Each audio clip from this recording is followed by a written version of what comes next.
श्रोताओं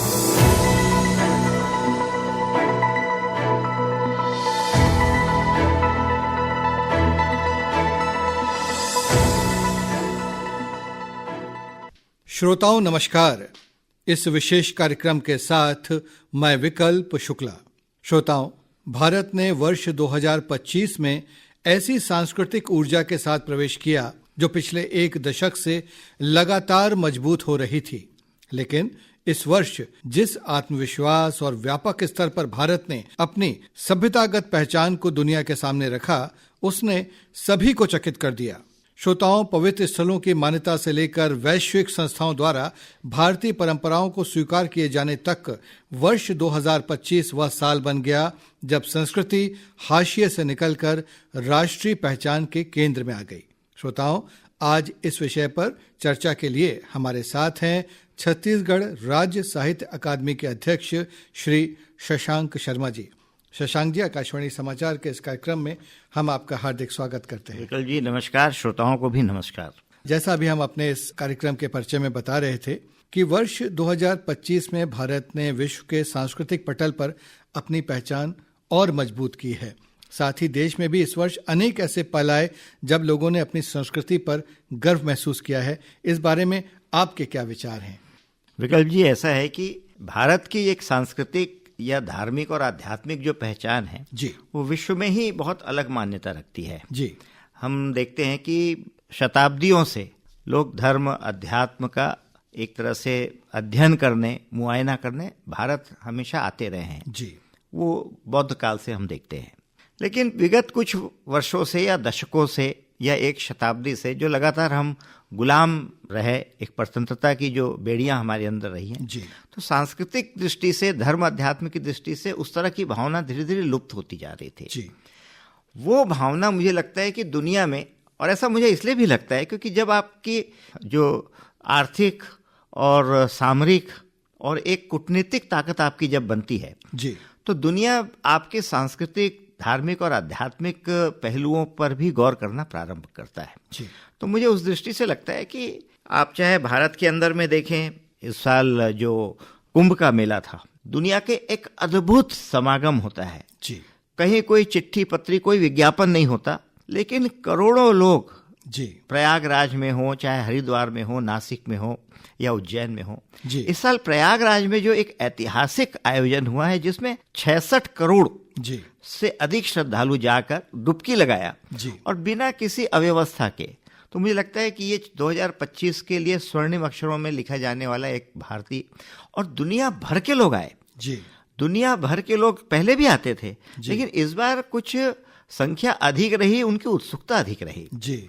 दूसरा मुझे लगता है कि जो 500 वर्षों से जो अयोध्या में जी, प्रभु राम के मंदिर के निर्माण की जो बात हो रही थी, वो तो पिछले वर्ष या 2 वर्ष पूर्व एक निर्माण कार्य हो गया था, वो सपना तो साकार वो सपना हो गया था। लेकिन जो एक धार्मिक जो अनुष्ठान होता है जिसमें ध्वज लगाने का, जी, उस ध्वज लगाने का जो संयोग बना है वो भी 2025 में बना जी, अगर आप देखेंगे तो दीपावली, जी, जो भारत का मुझे लगता है कि सबसे बड़ा त्योहार है, जी, उसको यूनेस्को ने मान्यता दी है, जी, उसको धरोहर के रूप में माना है। जी। वो एक बहुत बड़ी घटना है 2025 की। बिल्कुल पूर्वोत्तर की दृष्टि से देखें जी, तो मुझे लगता है कि 500 वर्ष से अधिक समय के पुराना जी, जो मंदिर है त्रिपुरा सुंदरी का, उसका प्रसाद योजना के तहत पुनर्निर्माण करना, ये प्रसाद योजना अपने आप में आज जानते हैं कि अधोसंरचना और तमाम व्यवस्थाएं वहां बनाने के लिए जी, एक अच्छा पर्यटन केंद्र के रूप में वो स्थान उभरे, जी, तो उसके लिए त्रिपुरा सुंदरी मंदिर का जो पुनर्निर्माण हो रहा है, ये बहुत बड़ी घटना है। जी, ऐतिहासिक दृष्टि से देखेंगे तो 1-2 घटनाएं बहुत महत्वपूर्ण की रही 2025 में। जी, हम चोल वंश, जी, जो पूरे भारत का एक ऐसा वंश रहा जिसने भारत के बाहर निकलकर दुनिया के कई देशों में अपना उपनिवेश बनाया, जी, तो उसमें से एक महत्वपूर्ण राजा, उनके जो सबसे बड़े राजा हुए राजेंद्र चोल। जी, तो राजेंद्र चोल का जो ऐतिहासिक समुद्रिक अभियान था, जी, जो श्रीलंका से लेके तमाम इस विजय यात्रा के 1000 वर्ष पूरे हुए, जी, उसका भी एक जो वर्ष जो है 1000वां वर्ष हम लोग इस साल मनाए हैं। जी, उसी प्रकार इंदौर की जो रानी थी जी, लोक माता अहिल्याबाई, उनको लोक माता इसलिए कहा गया कि उन्होंने जनता के कल्याण के लिए उन्होंने बड़े काम किए। भारत में जगह जगह जो मंदिर टूट फूट गए थे उनका पुनर्निर्माण करने में एक बहुत बड़ा योगदान था। उनकी 300वीं शताब्दी जो है जी वो मनाना तो 2024 से प्रारंभ हुआ था जी लेकिन 30 मई 2025 को उनका जो ये 300वां जन्म शताब्दी है वो पूर्ण हुआ जी। तो इस तरह के अनेक मुझे लगता है कि घटनाएं घटी हैं जो 2025 को धार्मिक, आध्यात्मिक, सांस्कृतिक दृष्टि से भारत के लिए अत्यधिक महत्वपूर्ण है और जिस पर पूरे भारत और भारतीय लोगों को गौरव होता है, उस पर गर्व होता है। वाह शशांक जी, आपने तो अपने जवाब में पूरे साल को ही समेट दिया, बहुत अच्छा लगा। अब हम आते हैं जो आपने अपने जवाब में एक जिक्र किया है साल की महत्वपूर्ण घटनाओं में। एक बड़ी जो घटना थी वो है दीपावली को, जो हमारा त्यौहार है उसको यूनेस्को की अमूर्त सांस्कृतिक धरोहर का जो दर्जा मिला है, ये कितना महत्वपूर्ण है, इसके बारे में बताएं। देखिए, कोई भी त्योहार पर्व जो है जी वो हर समाज के लिए, उस संस्कृति को मानने वालों के लिए एक बड़ा अलग सा उल्लास होता है जी।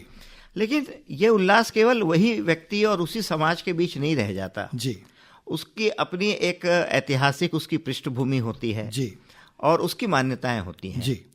तो भारत के ज्यादातर त्योहार पर्व जो हैं जी वो केवल उल्लास, उमंग और केवल उसमें कुछ नाच गाना ही नहीं होता, उसके जी। पीछे वैज्ञानिक कारण भी होते हैं जी। उसमें मौसम का भी एक बहुत बड़ी भूमिका होती है जी। कि एक मौसम समाप्त होकर दूसरा मौसम आ रहा है जी। घर की साफ सफाई है, तमाम चीजों को लेकर।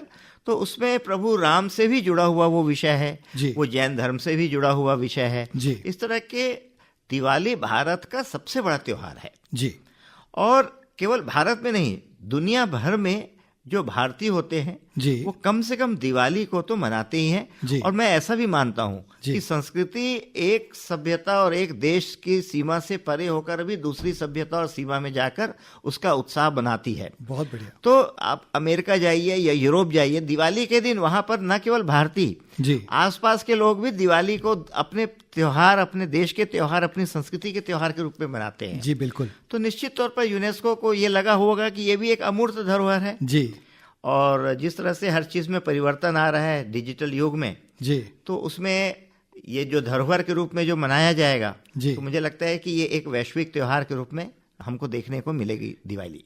जी। एक और बात है कि वर्ष 2025 एक और महत्वपूर्ण घटना का गवाह बना और वो है कि इस साल जो हमारा राष्ट्रगीत है वंदे मातरम, उसको 150 वर्ष पूरे हुए। ये राष्ट्रगीत हम हर भारतीय की चेतना में बसा हुआ है, उन्हें सांस्कृतिक गौरव का एहसास कराता है, साथ ही साथ जो स्वतंत्रता संग्राम है उसकी भी ये हमें याद दिलाता है कि उस समय कैसी भावना थी। और इसकी 150वीं वर्षगांठ पर 1.5 करोड़ से अधिक भारतीयों ने इसे अपना स्वर देकर एक रिकॉर्ड, एक कीर्तिमान बनाया है। इस बारे में हमारे श्रोताओं को बताएं।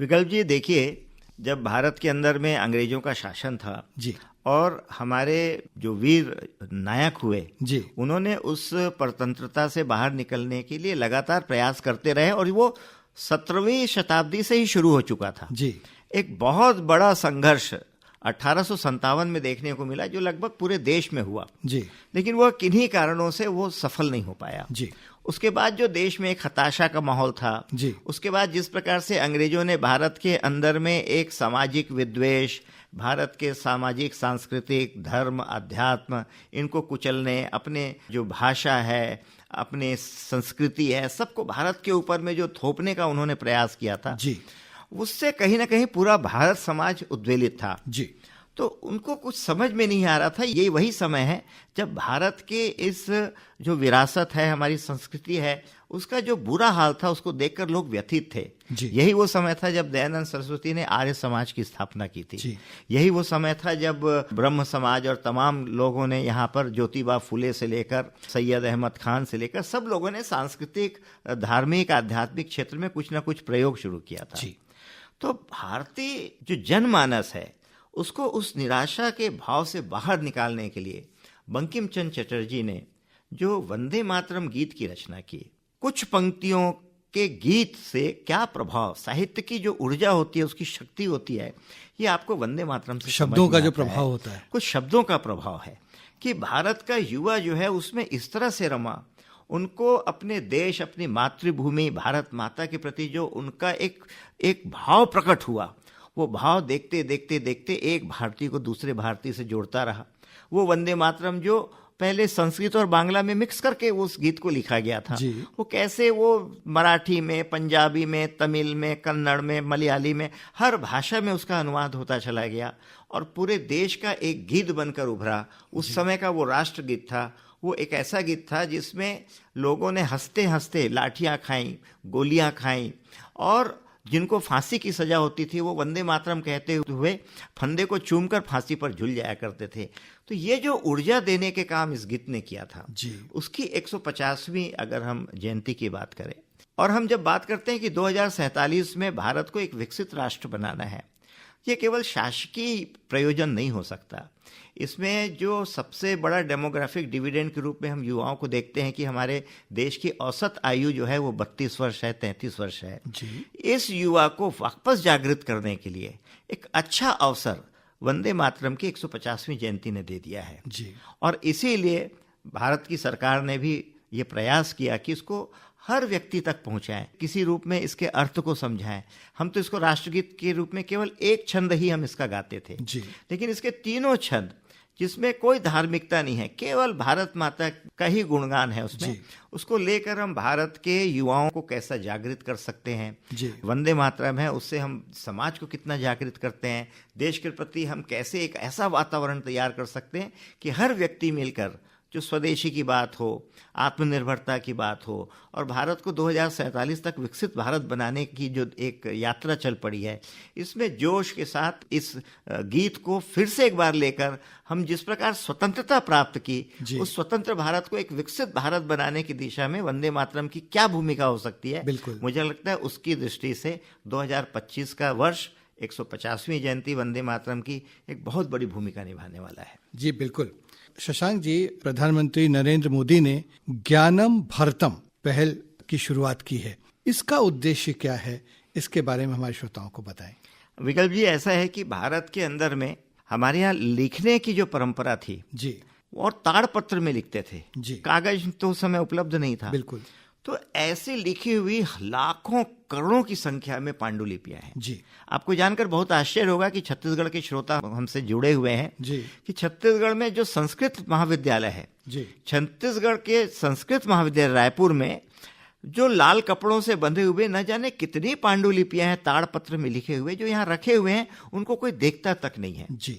तो ऐसी पांडुलिपियों को केवल धीरे धीरे धीरे वो नष्ट ना हो जाए, उनको डिजिटली उनको संवर्धन करना, उनका संरक्षण करना और भारत का जो ज्ञान है इन पांडुलिपियों में जो कहीं ना कहीं बिखरा पड़ा है, उसको एक प्लेटफॉर्म पर लाना और उस प्लेटफॉर्म में लाकर हम जब कहते हैं ना कि भारत विश्व गुरु था, वो विश्व गुरु इन्हीं ज्ञान के कारण था। बिल्कुल। वो ज्ञान किसी न किसी कारण से लोगों ने उस समय जब उस पर खतरा मंडराया, लोगों ने अपने घर में उसको छिपा कर रख लिया। वो पीढ़ी दर पीढ़ी किसी कहीं पड़ी हुई है, किसी मंदिर में है, कहीं देवालय में है। तो हम इनको वापस लाकर एक जगह पर लाकर हम इस ज्ञान को न केवल एक संरक्षित और सुरक्षित करें, बल्कि इस ज्ञान जो हम भारतीय ज्ञान परंपरा की बात कर रहे हैं, नई शिक्षा नीति जो राष्ट्रीय शिक्षा नीति है, उसमें जो तत्व आएंगे वो कहाँ से आएंगे, वो विषय इन्हीं पांडुलिपियों। तो मुझे लगता है एक बहुत बड़ा काम जो है वो केंद्र सरकार कर रही है और इसका आपको लाभ आने वाले समय में मिलेगा। शशांक जी, बहुत बहुत आभार आपका। आपने बहुत महत्वपूर्ण, आपने न सिर्फ वंदे मातरम के बारे में, ज्ञानंदम भारतम के बारे में और जो दीपावली को जो यूनेस्को ने अमूर्त सांस्कृतिक धरोहर का दर्जा दिया है, बहुत विस्तार से हमारे श्रोताओं को बताया। बहुत ही सार्थक चर्चा हुई है और आपने जो जानकारी दी है वो बहुत ही महत्वपूर्ण है। एक बार पुनः आकाशवाणी समाचार की ओर से हम आपका हार्दिक आभार व्यक्त करते हैं। जी, बहुत धन्यवाद। तो श्रोताओं, इसी के साथ हमारा कार्यक्रम संपन्न होता है। अब हम आपसे विदा लेते हैं। नमस्कार।